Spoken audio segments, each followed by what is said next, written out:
When people watch fighters from Dagestan, they often ask the same question: why do they feel so different? Why do they look so calm under pressure, so disciplined in the cage, so comfortable in hard positions where other fighters panic? The answer usually starts long before the UFC, because many of these fighters are not built late, they are built from childhood.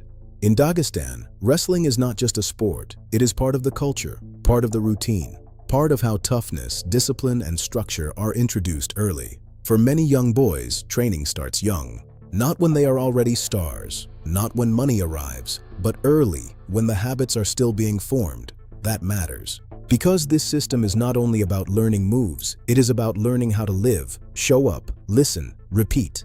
Respect the coach, respect the structure, keep going when tired. That is why the Abdulmanap Nurmagomedov system became so respected. It was never only about creating champions. It was about building men who could handle pressure without breaking. Khabib Nurmagomedov is the most famous example. He began wrestling as a child under the guidance of his father, Abdulmanap, and later added judo and combat sambo. Islam Makhachev followed a similar path, beginning training young, developing inside the same world of discipline, grappling, and repetition. And that is what makes this style so difficult to deal with.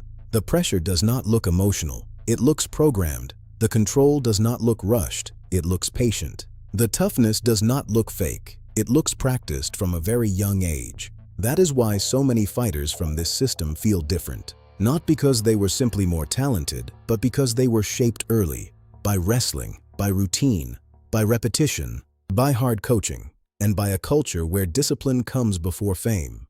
That is why Dagestani fighters became so feared in MMA. Because by the time the world sees them in the UFC, the building process has already been happening for years.